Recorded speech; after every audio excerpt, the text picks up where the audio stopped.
Hello hi అండి, this is your Parishram. Welcome to our channel.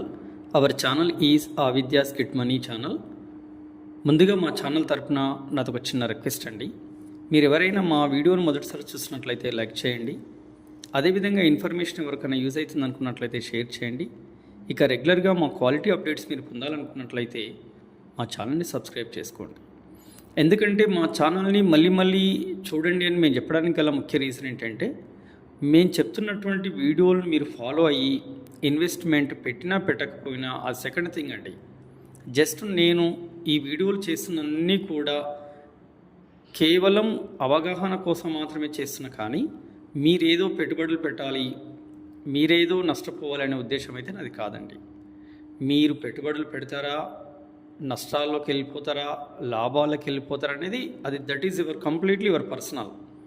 కానీ నేను ఈ వీడియోను ఖచ్చితంగా చూడండి అని చెప్పడానికి గల ముఖ్య రీజన్ ఏంటంటే, మనం రెగ్యులర్గా ఇలాంటి వీడియోలను చూస్తున్నట్లయితే ఖచ్చితంగా మనకి ఎంతో కొంత ఈ యొక్క అంటే ప్రస్తుతం ఉన్నటువంటి పరిస్థితులపైన మనకు ఒక అవగాహన అనేది ఏర్పడుతుందండి.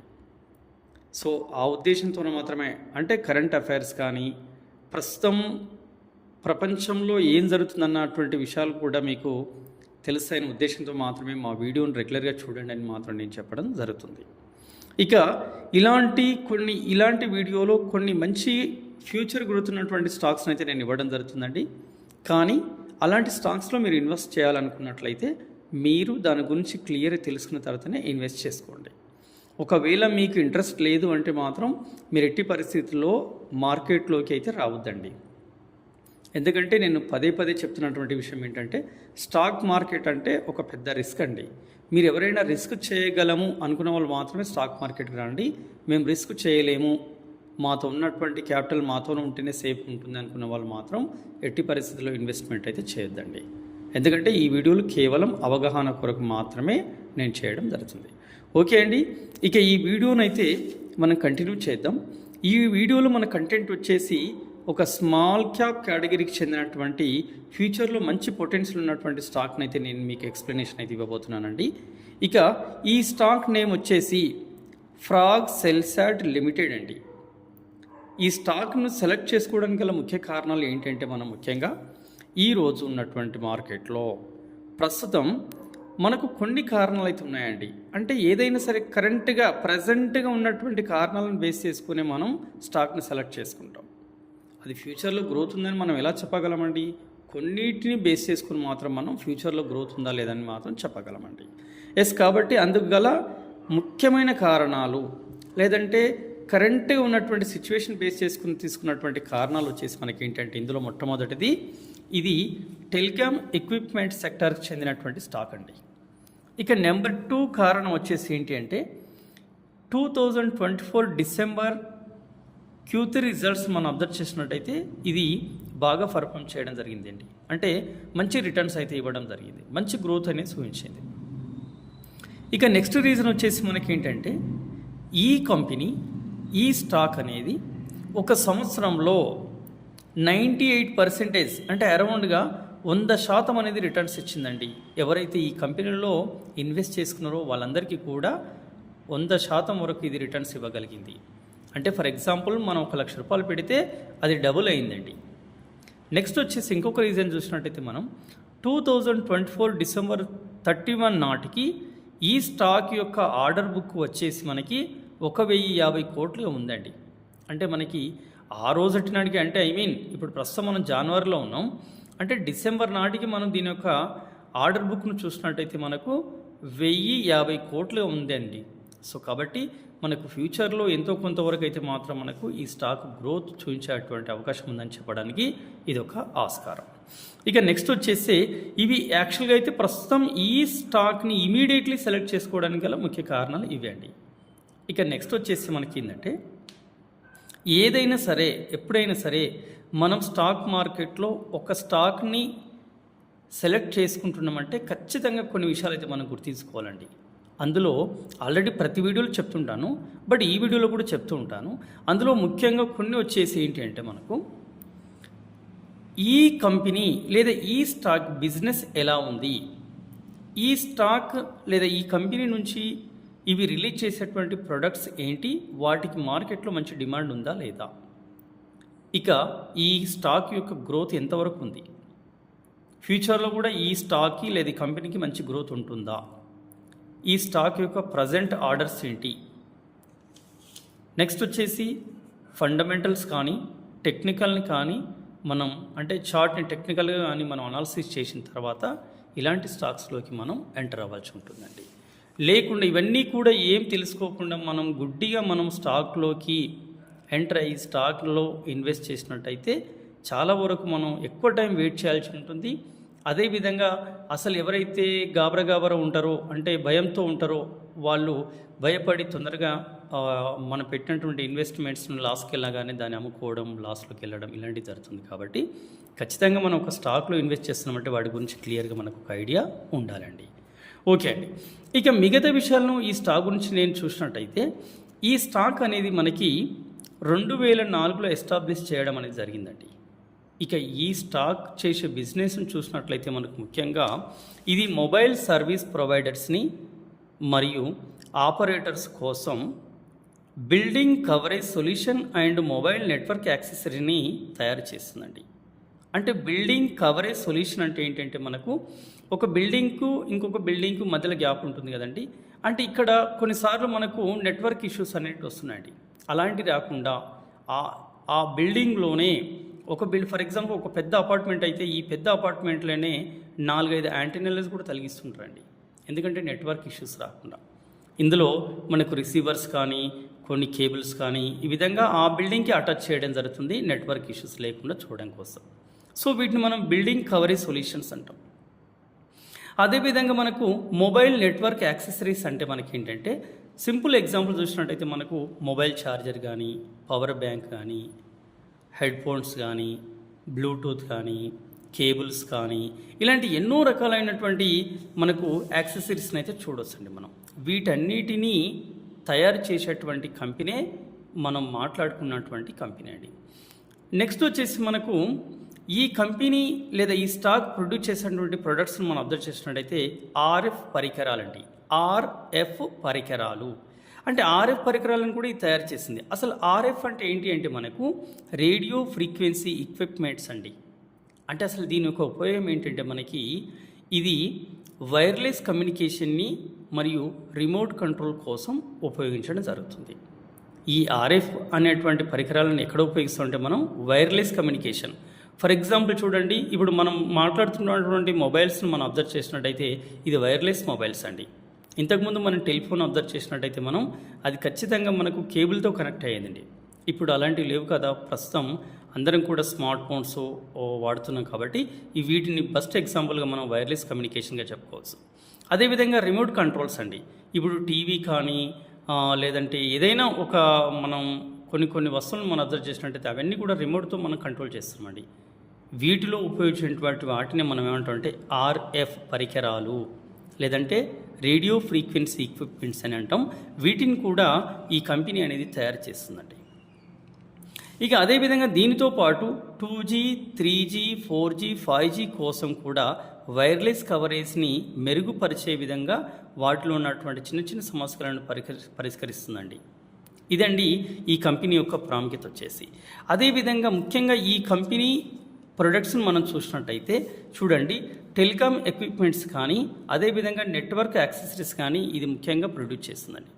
ఇక టెలికామ్ ఎక్విప్మెంట్స్ వచ్చేసి మనకు RF repeaters, optical dash system, next వచ్చేసి మనకు base station antenna, small cell antenna, ఇవన్నీ కూడా మనకి ఏంటంటే టెలికామ్ ఎక్విప్మెంట్స్ అండి. అదేవిధంగా మనకు నెట్వర్క్ యాక్సెసరీస్ని మనం చూసినట్టయితే RF jumpers, CPRI jumpers, RET cable, ఎస్ఎఫ్పీలు మరియు సి ఫిల్టర్స్ మొదలగు అన్నిటువంటి ఎక్విప్మెంట్స్ని అంటే ఇలాంటి పరికరాలని కూడా ఇది ఏం చేస్తుందంటే మనకి ప్రొడ్యూస్ చేయడం అనేది జరుగుతుందండి. ఇక నెక్స్ట్ వచ్చేసి మనం చూడండి, వీటిపైన డిపెండ్ అయినటువంటి క్లయింట్స్ని చూసినట్టయితే మనం అంటే క్లయింట్స్ మీన్ నథింగ్ బట్ ఒక కస్టమర్ లాగా అనుకున్నట్టయితే వీళ్ళని మనం చూసినట్టయితే చూడండి, వీళ్ళు నెట్వర్క్ యాక్సెసెస్ కోసం దీనిపైన ఉన్నటువంటి క్లయింట్స్ కానీ అదేవిధంగా డిజిటల్ రిపీటర్స్ కోసం ఉన్నారు, అదేవిధంగా ఆప్టికల్ డ్యాష్ కోసం, అదేవిధంగా బేస్ సొల్యూషన్ యాంటెన్నా, ఇలాంటి వాటిన్నిటిపైన కూడా మనకు క్లయింట్స్ అనేది ఉండడం జరిగిందండి. చూడండి అండి, ఇందులో ముఖ్యంగా నెట్వర్క్ యాక్సెసరీని మనం అబ్జర్వ్ చేసినట్టయితే Airtel network, Vodafone Idea network, Ericsson, టెలేస్, ఎస్ యాంటినే మొదలగు అన్ని నెట్వర్క్ యాక్సెసరీస్ పైన కూడా వీళ్ళు డిపెండ్ అయి ఉండడం జరిగింది. ఇక నెక్స్ట్ వచ్చేసి మనకు డిజిటల్ రిపీటర్స్ మనం అబ్జర్వ్ చేసినట్టయితే నోకియా, బిఎస్ఎన్ఎల్, మోటరోలా, రోబీ, ఎన్సెల్ మొదలగు అన్నీ కూడా మనకు డిజిటల్ రిపీటర్స్గా చెప్పుకోవచ్చు. వీటిపైన కూడా మనకు క్లయింట్స్ అనేది డిపెండ్ అయి ఉండడం జరిగింది. ఇక ఆప్టికల్ డ్యాష్ను మనం అబ్జర్వ్ చేసినట్టయితే ఢిల్లీ మెట్రోలో సిమెన్స్, అదానీ, హిటాచీ, ఏఏఐ మొదలగు అన్నీ కూడా మనకి ఏంటంటే ఆప్టికల్ డ్యాష్గా మనం చెప్పుకోవచ్చు అండి. ఇక నెక్స్ట్ బేస్ సొల్యూషన్ యాంటెనాను మనం చూసినట్టయితే ఎటిసెలాట్, అమెరికన్ టవర్, డెసిమెల్, ఎయిర్టెల్, వొడాఫోన్ ఐడియా మొదలగు అన్నీ కూడా మనకు బేస్ సొల్యూషన్ యాంటెనాగా చెప్పుకోవచ్చు. ఇవన్నీ ఏంటంటే క్లయింట్స్ అనేది వీటి కోసం ఈ యొక్క స్టాక్ పైన డిపెండ్ అవ్వడం అనేది జరుగుతుందండి. ఇక నెక్స్ట్ వచ్చేసి ఈ కంపెనీని మనం చూసినట్టయితే ఈ కంపెనీ మనకు ఇండియాలోనే కాదండి, ఈ కంపెనీ ఇంటర్నేషనల్ వైడ్ కూడా దీనికి ఒక పేరు ఉందండి. చూడండి, ఈ కంపెనీ ఇంటర్నేషనల్ వైడ్ కూడా ప్రొడక్ట్స్ని సప్లై చేయడం జరుగుతుంది. ఇంటర్నేషనల్ వైడ్ అంటే మనకు తెలుసు కండి, ప్రపంచంలో ఉన్నటువంటి మనకు సరౌండింగ్ కంట్రీస్ కానీ లేదంటే వాటెవర్ ఎక్కడైనా సరే డెవలప్ అయిన కంట్రీస్ కానీ డెవలపింగ్ అవుతున్నటువంటి కంట్రీస్ కానీ వాటికి ఆ యొక్క దేశాల్లో వీటికి సంబంధించినటువంటి ప్రొడక్ట్స్ని సప్లై చేయడం జరుగుతుంది. ఎగ్జాంపుల్ తీసుకున్నట్టయితే మనకు Kenya, Sri Lanka, Nepal, Bhutan, Bangladesh, Myanmar, Ghana, Nigeria, Zambia మొదలగు అన్ని దేశాల్లో కూడా వీటికి సంబంధించినటువంటి ప్రొడక్ట్స్ని అయితే ఇది సప్లై చేయడం జరుగుతుందండి. అంటే మరి ఇన్ని దేశాల్లో దీనికి సంబంధించిన ప్రొడక్ట్స్ని సప్లై చేస్తుందంటే ఈ కంపెనీకి మరి ఫ్యూచర్లో మంచి గ్రోత్ ఉందని చెప్పుకోవచ్చు కదండి. ఖచ్చితంగా అయితే మరి గ్రోత్ అయితే ఉందండి. ఎందుకంటే ఇప్పుడు నేను చెప్పినటువంటిది ఒక్క మొబైల్సే కాదు కదండి, మనకు ఏదైనా సరే అంటే మనకు బిల్డింగ్ కవరేజ్ గురించి కూడా చెప్పానండి మీకు. సో ఈ విధంగా మనకి ప్రస్తుతం ఉన్నటువంటి సిచ్యుయేషన్లో ఇప్పుడున్నటువంటి యుగంలో ఇక మొబైల్స్ లేకుండా ఒక పర్సన్ ఉన్నాడంటే మనం ఊహించుకోలేమండి. ఇంకొక 5 years ఇంకొక 10 years అయితే పరిస్థితి ఎలా మారుతుంది అనేది మనం ఎక్స్పెక్ట్ చేయొచ్చు. ఎందుకంటే చూడండి, ఒక ఇంట్లో ఒకప్పుడు ఉన్నటువంటి సిచ్యువేషన్కి ఇప్పుడు ఉన్న సిచ్యువేషన్కి చాలా చేంజెస్ ఉన్నాయండి. చిన్న పిల్లల కానుంటి కూడా అంటే మన ఇంట్లో ఒక 4 members ఉన్నారంటే ఖచ్చితంగా 3 or 4 mobiles ఉంటున్నాయండి. ఎందుకంటే ఈవెన్ ఈ రోజుల్లో చిన్నపిల్లలు కూడా మొబైల్స్ లేకపోతే వాళ్ళు అన్నం తినట్లేదండి. అంటే మొబైల్స్కి అంత డిమాండ్ పెరిగిపోయింది. మరి ఇంకొక 5 ఏళ్ళు ఇంకొక 10 ఏళ్ళు పోతే పరిస్థితి ఎలా ఉంటుందో మనకు తెలియదండి. కాబట్టి ఎందుకు ఈ విషయం చెప్తున్నానంటే ఈ యొక్క స్టాక్ వచ్చేసి ఈ యొక్క కంపెనీ వచ్చేసి ప్రొడ్యూస్ చేసేటువంటి ప్రొడక్ట్స్ ఏంటంటే మనకు అవి మొబైల్ రిలేటెడ్ సంబంధించినటువంటి ప్రొడక్ట్స్ అండి. కాబట్టి ఖచ్చితంగా ఇది ఫ్యూచర్లో అయితే గ్రోత్ ఉంటుందని మాత్రం నేను నమ్మడం జరుగుతుంది. అందుకనే ఈ కంపెనీ సెలెక్ట్ చేసుకోవడం జరిగింది. ఇక నెక్స్ట్ వచ్చేసి ఈ కంపెనీకి లండన్లో కూడా ఒక మంచి కేంద్రం అయితే ఉందండి. అంటే దీనికి సేల్స్కి సంబంధించినటువంటి ఆపరేటర్స్ సంబంధించినటువంటి ఒక సెంటర్ అయితే లండన్లో ఉంది. ప్రస్తుతం కూడా ఇది నోయిడాలో ఒక నూతన కేంద్రాన్ని ఏర్పరుస్తుందని తెలుసండి. యాక్చువల్గా ఈ యొక్క నూతన కేంద్రాన్ని నోయిడాలో వాళ్ళు నిర్మిస్తున్నది తెలుసు కదా. ఇది మనకు 2024 December లోపే ఇది కంప్లీట్ కావాలని చెప్పేసి వాళ్ళు టార్గెట్ పెట్టుకున్నారు. మోస్ట్లీ మరి అయిపోయి ఉంటుందండి. దీనికి సంబంధించినటువంటి అప్డేట్ అయితే మనకి ఏం లేదు, బట్ ఖచ్చితంగా అప్డేట్ వస్తే మాత్రం నేను మళ్ళీ మీకు ఇన్ఫామ్ చేయడం అనేది జరుగుతుంది. ఇదే అండి దీనికి సంబంధించినటువంటి విషయం. ఇక అదేవిధంగా మనం కొన్ని విషయాల్లో మనం ఫండమెంటల్గా అబ్జర్వ్ చేసినట్టయితే ఆల్రెడీ చెప్పాను, మనం ఏదైనా ఒక స్టాక్ను మనం అబ్జర్వ్ చేసినట్టయితే మనం ఏం చేయాలంటే ఫండమెంటల్గా కూడా ఆ స్టాక్స్ని మనం చూడాలి. ఇక ఫండమెంటల్గా చూసినట్టయితే మనం ఏంటంటే మనం చూడండి, మార్కెట్ క్యాప్ వచ్చేసి ఈ స్టాక్ది 627 కోట్లండి. అంటే ఆల్రెడీ ముందే చెప్పానండి ఇంట్రడక్షన్లో, ఈ స్టాక్ వచ్చేసి స్మాల్ క్యాప్ కేటగిరీకి సంబంధించినటువంటి స్టాక్ అండి. సో కాబట్టి దీని యొక్క మార్కెట్ క్యాప్ వచ్చేసి చాలా తక్కువనే ఉంటుంది. అందులో ఈ కంపెనీకి ఎస్పెషల్గా ఏంటంటే 627 కోట్లు అయితే మనకు చూపించడం జరుగుతుంది. ఇక కరెంట్ మార్కెట్ ప్రైస్ వచ్చేసి ఏంటంటే మనకు 405 రూపాయలు అండి, 405 రూపీస్. ఇక దీని పిఈ చూసుకున్నట్టయితే కూడా మనకు చాలా తక్కువనే ఉందండి, నో ప్రాబ్లం. 22.9గా దీని యొక్క పి అనేది సూచించడం జరుగుతుంది.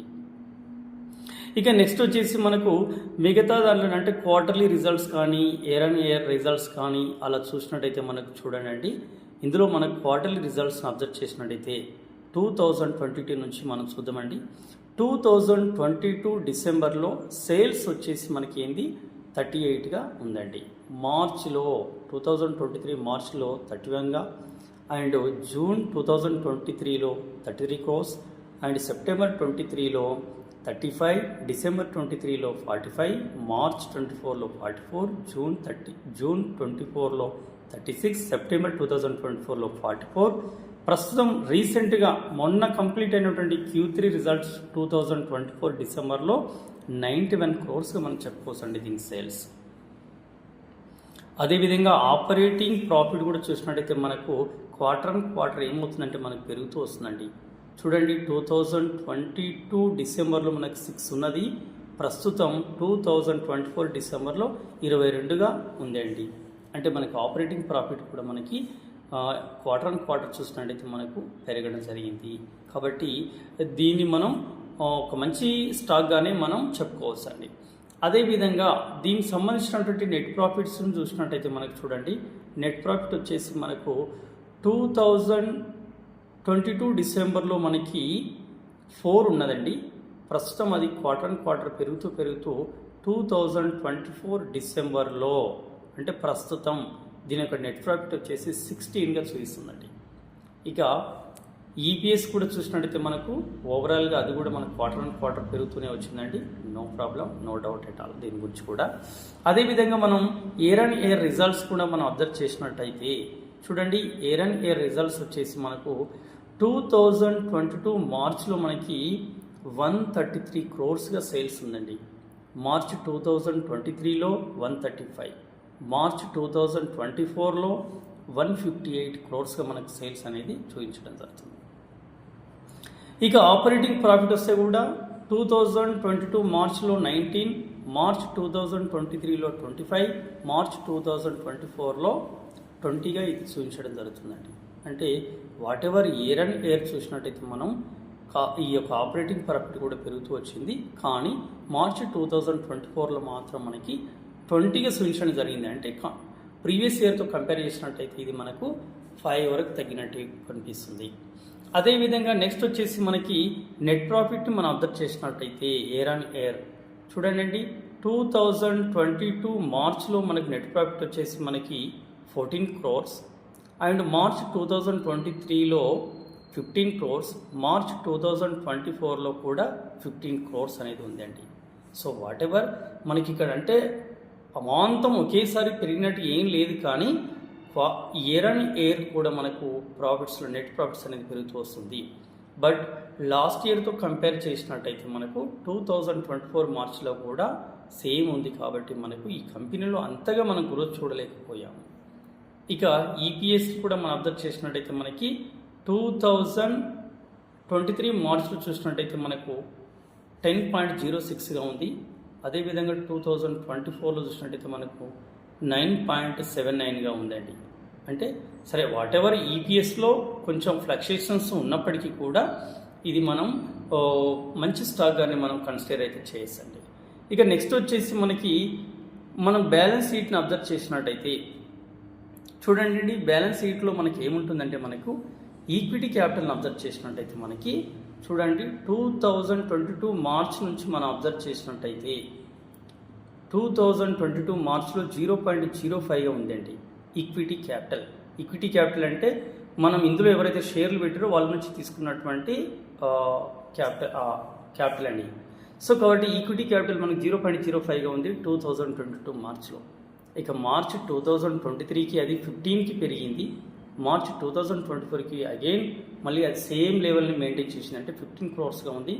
సెప్టెంబర్ 2024 చూసినట్టయితే కూడా ఇది సేమ్ 15 crores ఉంది. కానీ వీటి ఈక్విటీ క్యాపిటల్ నుంచి ఇది అంటే డెవలప్ చేసిన విధానాన్ని కానీ దాని నుంచి పొందినటువంటి లాభాలని కూడా మనం చూసినట్టయితే రిజర్వ్స్ అనేది బాగా స్టోరేజ్గా ఉందండి. చూడండి అండి 2022 మార్చ్లో దీని యొక్క రిజల్ట్స్ని అబ్జర్వ్ చేసినట్టయితే మనం 61 క్రోర్స్గా ఉంది. అదే మార్చ్ 2023లో 100 క్రోర్స్గా ఉంది. మార్చ్ 2024లో 116 క్రోర్స్గా ఉంది. సెప్టెంబర్ 2024లో దీని యొక్క రిజల్ట్స్ని అబ్జర్వ్ చేసినట్టయితే 123 క్రోర్స్గా మనకి చూపించడం జరుగుతుందండి.